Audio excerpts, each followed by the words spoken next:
Hey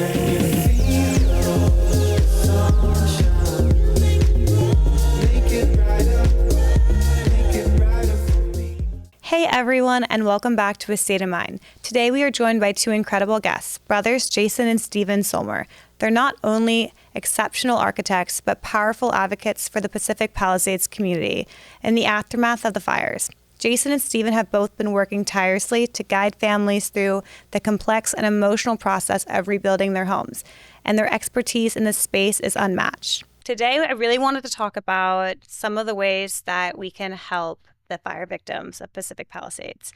For me, someone who grew up in real estate and surrounds herself in it, I still am confused sometimes on how, what we can be doing. And I can't even imagine what it's like for someone who never imagined this for themselves, right?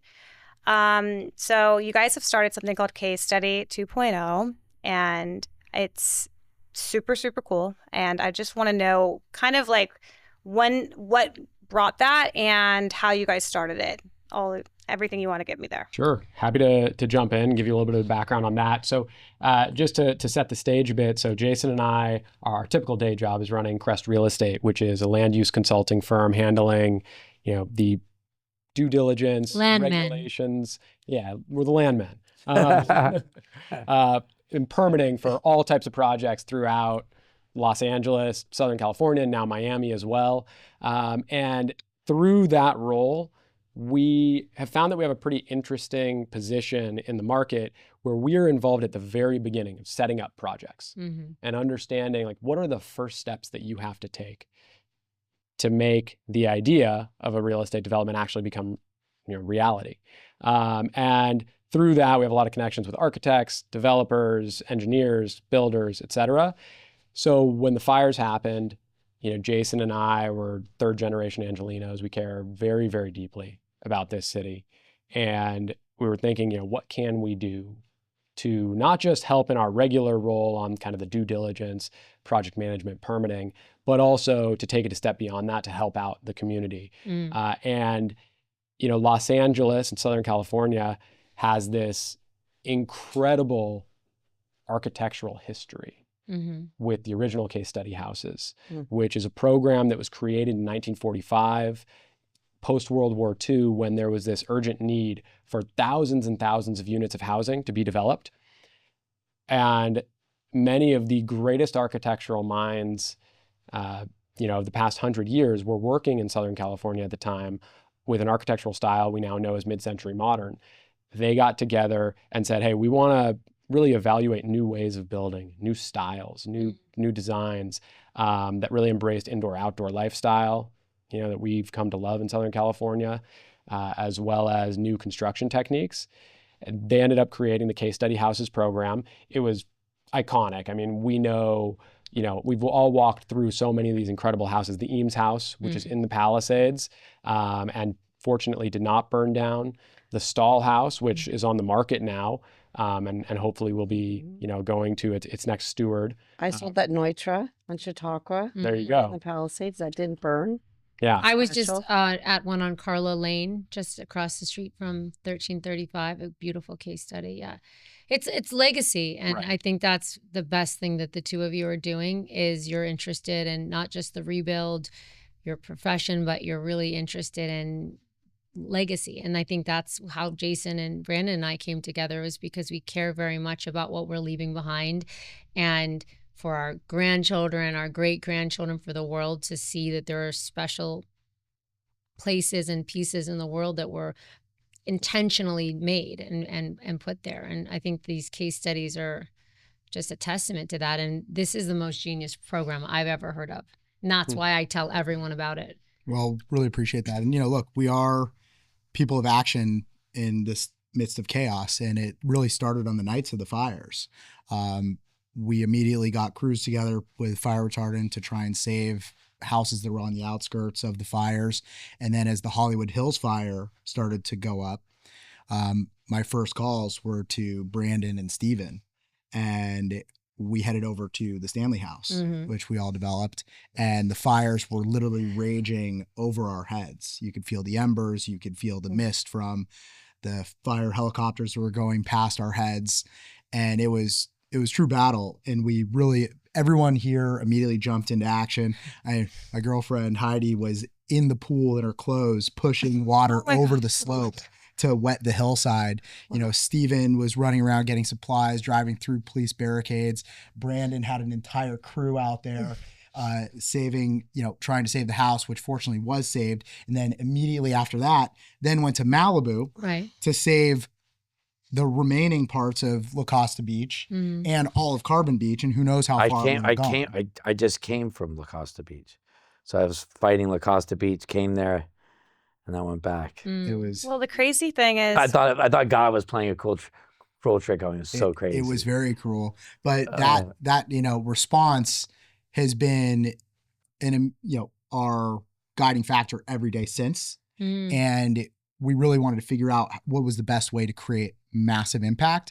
And it's been a couple of things. The Case Study 2 program, and then also disseminating information throughout the industry to homeowners, and really being a place where people can come to us for trusted information, because so many rumors and things are out there amongst the public. And really getting in touch with the mayor's office, which we meet with twice a week now, and do help them with certain guidance on the fire rebuild process.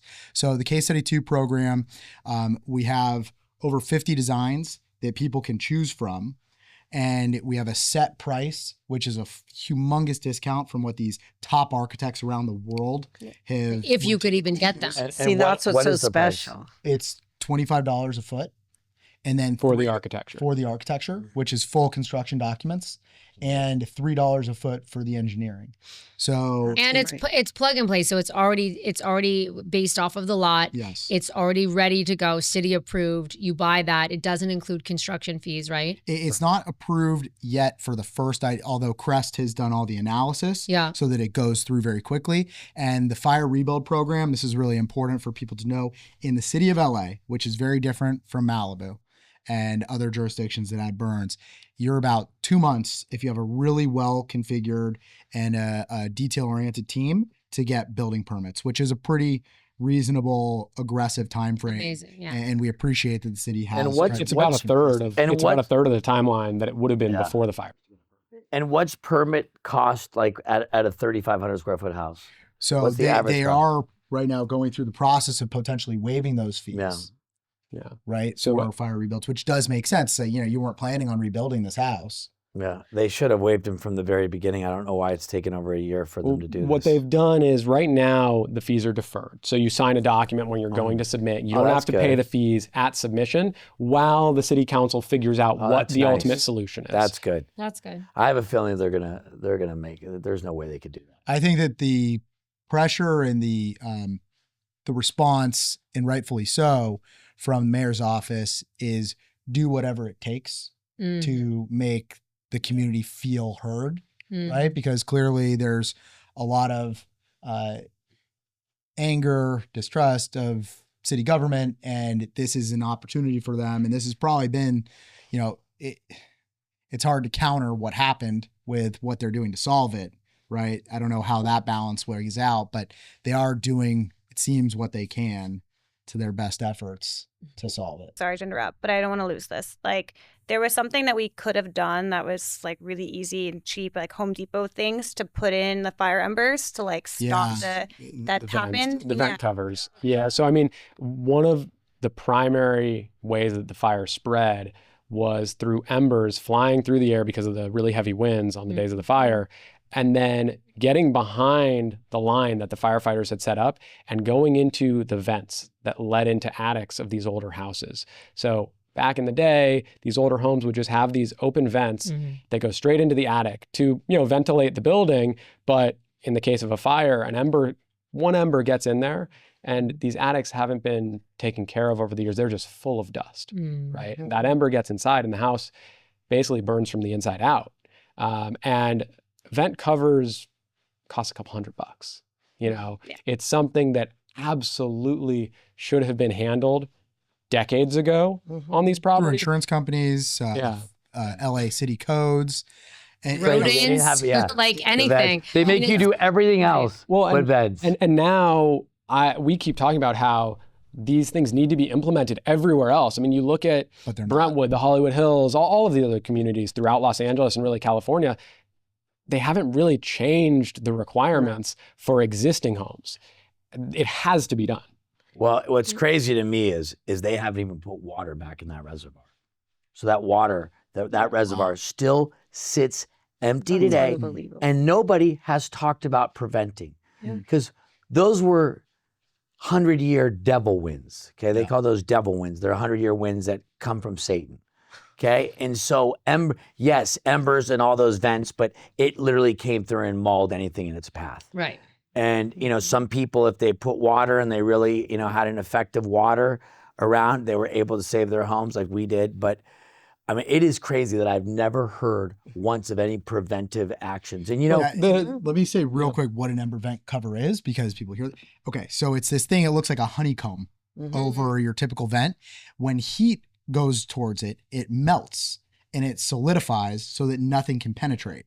It's a really simple system. As you said, a couple $100. This should be implemented on every single house in the Hillside Zone. Shoot, every house in LA. As well as fire retardants, as well as sprinkler systems, water. As well as the city's preventative measures of water. The Palisades will end up becoming one of the safest hillside communities in all of California, because the reality is that the current fire prevention or fire safety requirements for houses that are newly built are actually really stringent. They were even before the fires. They really haven't changed since the fires. It's from the city and the state. And so a lot of recently built houses survived the fires even when the neighboring houses burned down, because recently built houses are pretty safe. So that community is going to be pretty safe at the end of all of this when everything is built back. We want to take all the measures possible to increase that, chance of success in the next fire. But I do think that it's just these other neighborhoods need to follow suit now. I mean, look at Caruso's Village is a prime example. How did that survive and nothing else? Because he had all the new latest and greatest retrofits. And he also hired his own personal fire department. Yes, but he also had the roof had vents. That was new construction, which is much better. I'm really excited about the program because I have people calling me all the time from everywhere, and they're coming to the area. I need like a Disneyland flag to go around, and I have to show them all the different pockets. So I'm telling people right now, it's very important to pick the right location that you're going to buy, and also have a cool house. Like, take the opportunity to get a Ratzinger or get a really known architect that you wouldn't ever be able to afford. Get a Howard Bakken that you can no longer get. Because at the end, if you want value, and even the developers, and you want to sell, you're going to make yourself different from everyone else. People understand that there's, you guys have a really hard job and a really important job, that if we looked around a city or a, neighborhood and all the houses look the same, you'd just be depressed. Huge component to the program is Palisades was special for many reasons. One of which was it had a very diverse type of architectural styles throughout the communities. There was modern, which of course case study leans towards, but there's also a lot of traditional Spanish, all these types of houses, ranch style, a lot of ranches, house, all these things are in the case study program, whereas the original one was very much about architectural singular style. This is more about an efficiency of building, a fire resilience, and then aesthetically beautiful to pick whatever matches your criteria, because you lost something, you want to find something that matches your family's necessities, right? And so really it's a menu, as if you went to a restaurant and there's pictures when you don't understand what it is that you can actually see. It's so fascinating. And by the way, it's casestudy2.com. Not case study 2.0, case study 2.com. That's the website. Got it. Understood. So 2.0 is the name of the program. How many people have done it so far? Like, how many people have you guys? So there are 12 fully engaged homeowners who are moving forward. A ton more in conversations. The reality of where we're at right now, and I'm sure you guys are talking to people about this all the time, is a lot of homeowners are still working through their insurance issues. They're deciding how they want to move forward. So I think we're still in this finding out phase, but the number we're using this program is continuing to grow. I talked to so many people, ourselves being, because we had a lot of damage at our house. Insurance companies still haven't paid us. Everybody. I've talked to people yesterday. Insurance companies still Yes. haven't I paid. haven't been paid. I lost 2 houses. And you know what's even worse? You haven't been paid no, yet? half the money. Wow. Listen to this. I started construction on one of the houses. We poured foundation. The bank is the holder of the money. They gave me a little bit and then they hold the rest. They won't release the funds to the contractor to keep going until they get the money from the insurance, because they said I don't have the money to build the house. So if I want to continue, then I need to go into my savings to pay, or I have to get the money from State Farm, or it's a Yeah, nightmare. it's a nightmare. It's 1 year so after hold the on. fire. So and what is your insurance company saying? Because Oh, we're it's under review. and are you It's under suing them? Do you have review. an attorney? No, because then the attorney takes so much money that then I wouldn't be Yeah. able to afford to do the house. So I'm my own attorney. I have a question. I want to take it back to the starting of the case study 2.8, because my question is, this is how I fantasize about. You guys came up with this, and then you have this meeting of the minds where you call Howard Bakken and you call Marmal Radziner, and you're calling on all of your architects that are in your back pocket from your years and years of being expediters. Is this how it went down? Yeah, I mean, essentially, we put up the bat signal, and It's genius. so many of these architectural superheroes just answered the call right Documented away. Yeah. Because the behind the scenes of you calling all of these incredibly talented guys that most average people, you can't get these No. architects. You can't get a hold of Even if them. you Can't can even afford it, you no. can't get it. And now you got them to come together and basically say, at a discounted rate for the good of the community and for the fires and for the history of Los Angeles, would you do this? And they said yes. They all Rainey, really wanted to. Yeah, what was so cool is, as much as I'd love to pat ourselves on the back, and we did a lot to put this initiative together, every single architect that we reached out to, and these are legendary architects, Yeah. they were so excited. Isn't They that great? wanted to be part of this I just immediately. got chills. Me too. That my whole body just got chills. Like the fact. How many that these architects you guys have? Yeah. Name them for us. We're They're getting close amazing. to Yeah, we guys 100 name the architects. So Hundreds. well, Bat- because it's Howard you know, Bakken. the first batch was The first 40, batch was 41. and now the second. Name some of the Name ones like that Forty, name like so it's yeah, a name seven. the, It's like name 10. the big ones. Bakken, KAA, Chad Oppenheim, Michael Kovac, Paul McLean, right? Paul McLean, Marmal Radziner. Radziner, Standard. There's so many. that's so AHA. cool. Isn't that the And how best many ever? projects do you guys think you'll do? If this goes successfully, what do you estimate how many number I mean, of homes? ideally, you want it to be hundreds Yeah, of because course. Right. the I would key is How would it not that be? to use them. the- I would say the- thousands. The I key is agree. that you get projects that are replicable, right? Mhm. So the objective is to have someone select a project and then other people select that same one. We have certain standards of how far away a house needs to be, so we don't have a full block that's all the that's same, interesting. and so that somebody doesn't feel like Wow, someone's gonna great. have the same That is- thing. that's amazing. So we set up kind of its own CC&Rs in a sense. You have to go on the for that. website. It's Amazing. fascinating. You know what I think it is? Like a charity event when they get like all the big musicians and it's like led by like Sting, and then behind him is like one of the Beatles. Bono. And it and the whole stage is filled and like everyone's singing for the charity. That's We how are the world. That's a I good actually idea. think we should put all the architects on a stage, and you guys are up front. Like you have a banjo, maybe you have a tambourine. I see you with the tambourine, and then all the architects. Well, It's actually fun. to me, I think it's going to be thousands.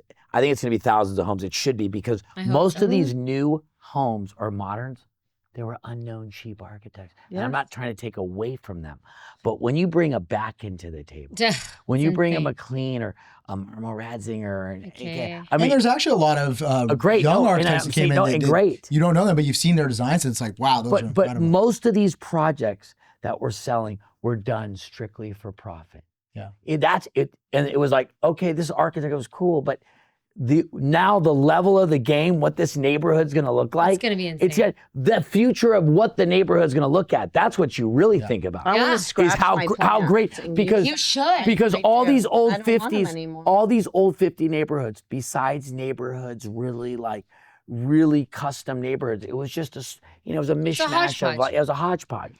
It's going to be It's gonna be bigger and so better than fabulous. ever before. It's going to be Yeah, insane. and even just This one is exciting. there's all these great big names, and then there is one guy that I'm really admiring. It's Soto Architects, and he's a super young guy. He worked at Foster, and now he works at Bjarke Ingels, I love right? Yeah. So he works at these, and he wanted to put an entry together, and he created a 3D model sitting in our office. It's Wow. an amazing project, I beautiful. wish we could show it. I have a question. Do you need to have a certain, is there a formula for the lot sizes? Like, are you custom Yes. or is it certain? There's a formula. So I mean, is it we provided 5,500? Is it 5,200? It's everything. so there's 8 different lots that we provided to the architects with the parameters for what you can build on those lots, what the height limits are, the setbacks, Right. floor area limits, and the architects chose a lot designed for that lot. So when you go to the website, you can search through the plans based on your lot size. It's plug and play. Basements or It's 2 insane. stories? Let me ask though, let's say you're like someone who has no idea, like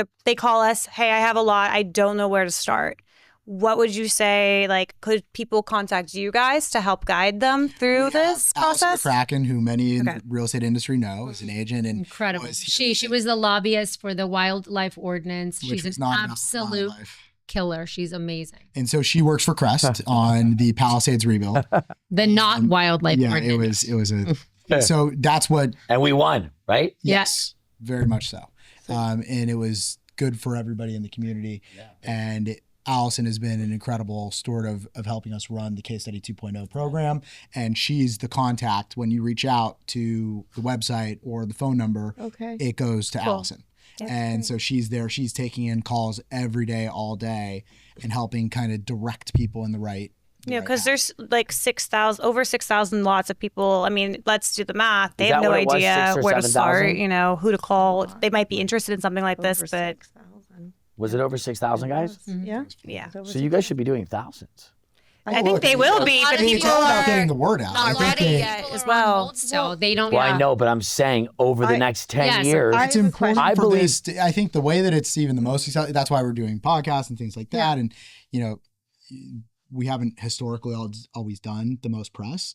But this is important because the way that it is successful is by people getting the information out there. Do you want to know what I even believe? And because I've had this firsthand, she and I were working on a lot that we were doing, and I took it to a developer, major developer, Beverly Hills developer.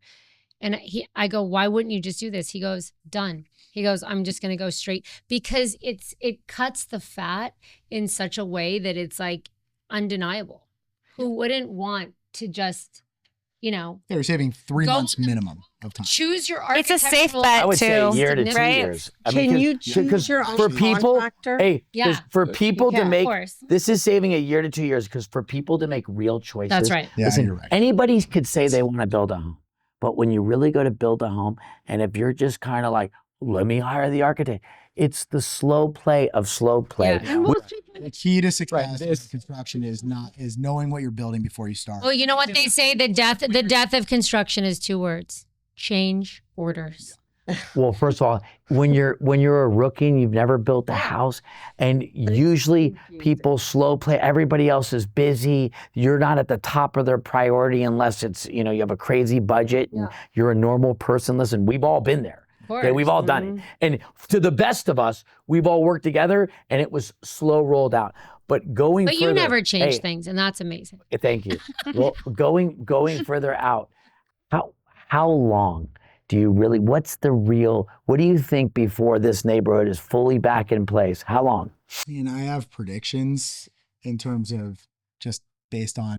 Yeah, your timeline. Yeah, what you're saying. I mean, I think that so in Q1 of this upcoming year, we'll have a couple hundred houses being under construction. Mm-hmm. I think that by the end of 2026, the target I would say would be 1,000 houses under construction. You really think so? That'd be the goal. But that doesn't mean that it's solving the community issue. Still, it's several years out from that. Hopefully then the biggest rush is going to be towards the end of 2027, where hopefully you have 2,500 to 3,000 being built.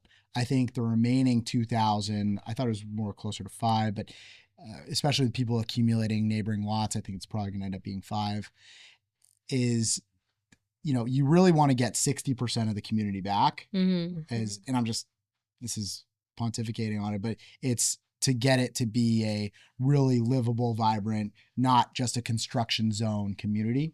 So if you have 2,500 to 3,000 under construction by the end of 27, then it's 2029. It's a really good livable place, hopefully. and there are some pockets that didn't get weren't affected. That's right. Where the people are back and too. right? And there's even pockets that got decimated. One of my favorite communities, which is where our uncle lost his lot up at Will Rogers, there's 40 houses in that whole That's community. where we had the listing. Yeah. No, I think no that's one's such caught on to it's such an incredible area. We have one of It's those. got- So cool it's up got there. Such It's a great different world. infrastructure, beautiful streets. Yeah. Everything's flat out. It's a beautiful, wonderful neighborhood. And something like that where there's only 40 houses, that's a really, that's a very achievable community if they can all get together what they're trying to do and build back very fast. Because it really isn't about, you're right, it's mostly about what's happening in your surrounding area. And so if you can figure out and coordinate with your neighbors and your I community. did that in the that's Huntington key. with my house. I managed to get the whole block built back up. That's exactly what it's going to take And that's to what make it is. that block livable. And if That's right. everyone combines and does those things, that's going to be the success. Yeah. Wow. I think it's going to take 10 years. I think Oh, it's you're a solid. pessimist. I think it's to get 10 the full years? community back. Yeah. Yeah, that's. I think it's at 10 not years. I It's a think 10-year that's place. too But long. no. But I But to- think to be livable. 6 years is 60 to 70%, which is huge. And that's fine. First of all, I'll that's take huge. that. That's going so fast. And that's everybody using your guys. But you want to know something, Brandon? You can't hold these people back. So many I'm people. not saying. They love their community. We have But- people that are moving back. I'm not saying everybody wants. It's the best place to live in the world. There are people that are going to rush as soon as they can when there's still 1,000, 2,000 houses under construction. The minute that the village is back, the Huntington's already moving back. I already have a client move back. We in have their I house. would- If my house Yeah. didn't burn or I had fire damage, Yeah. I'd Yeah. be moving. You back. know, it's Yeah. the difference between moving into your home that's under construction before it's fully tricked out or moving in when it because you want to expedite the And process. the know, but difference it's- is people are moving but back to building- support the community. building is It's a a supportive I slow think thing. you need process. commercial. You need the markets. Yeah. Well, I think- but that's starting to happen. Yes, I know that's right. Caruso is planning on opening up. I think it's early next Yeah. year. That's right. And then we've been talking to a lot of commercial clients as well who are going to be rebuilding some of the properties Which is that great. have been lost. We've been talking to churches that are rebuilding that, can be a big part of the community as well. Does churches have to go through the same qualifications? They go through the same process, but similarly, as long as the churches are rebuilding within 110%, it's a complete fast. Here's an interesting thing. There was a commercial building that burnt down on Via de la Paz, right by the town. It was where the Kumon was and the Domino's. It came on the market for like $7.5 million last week. I put in an offer. She had 5 offers in 3 days. How much? It's going over asking. I know, I don't what's know the if we'll get price? it. It was at What's $7.5 million. Wow. But I'm just saying, so people are believing in the area. They want to come back. The with area's commercial. going to come back. It's Of just going to course. take time. Exciting. That's it. No, but listen. First of all, this is exciting, but I like to talk about this because I like to really talk about the process of this. Yeah. And let me tell you something. When you start building 1,000 to 2,000, per every house, it's 20 to 80 work, 20 to 60 so workers. that's the next That's thing gonna needs be to the- work yeah, on. that's So gonna we be- already are in discussion with the mayors that they know that that's the next thing they have to attack. Logistics, right? And you saw on the fire cleanup when they shut down Temescal and they utilized the polo fields at Will Rogers for debris separation, they need to bring that back. And for, construction material staging, basically creating purchasing centers where supplies are being delivered at night and then the workers are able to go there during the day. And so it's a reduction in truck trips. It's a reduction in, supplies getting into the area. That's really something logistical that we need to get out there. There's also one of my favorite things I've seen. I just took a trip to their facility, but it's a pop-up facility. It's this steel framing company called Ghost Factory. I think it's the most important thing I've seen in construction in my career. Basically, they take rolled steel and it basically supplements wood framing, which is flammable, can be mold, all of those things.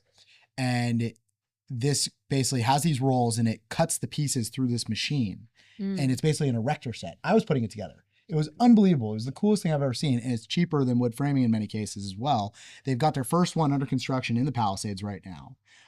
They're doing a ton in Texas. But right now they're in Palisades. It's actually local LA people that are running the company. And I think that if you see the steel house that's out there. The framings, it's up there in Palisades. You'll drive by it. I'd love to get the address out there, but they're hopefully going to get a facility in the Palisades that's cranking out the steel. So you got to get into the Palisades while you can. 800 block. How did Artie and the other Tavingarian's house thing- go? Aria's house. He just did a modular. Did you see his modular that he was working on? No. He's working have on a him on the modular out show there too, yeah. Okay. I mean, the other interesting thing about the Ghost Factory is a lot of prefab and modular, there's some concern of will that in any way restrict your flexibility on design? And honestly, I think that's a bit overblown. There are ways to really customize those. But it does your framing faster. It has you can do any type of design really with this That's system. so cool. So cool. That's really Well, I just want to say it's so obvious. thank you so much for being on the podcast. And I think you guys need to come back like next week because we can just keep going. This was it. I mean, we have Very informative. unfortunately a hard out. Well, we really appreciate the whole team here. We've worked with all of you for our entire careers. We all came up together, and to see all of us trying our best to care about the community that we all, live in, have been in for many years. and Doing our to part have where we all families and can. generations. You were always the emergency call that I had even before this. Oh my gosh, we're stopped. What do we do? And you'd save everything. So here you are Not going again, anymore. coming proud of back us. better Thank you. than ever. Tell them what it is one more time. Thank you. Case 2. Casestudy2.com with the number 2. Yep. All right. Thanks, guys. Amazing. Super Thank cool. you. Thank you guys.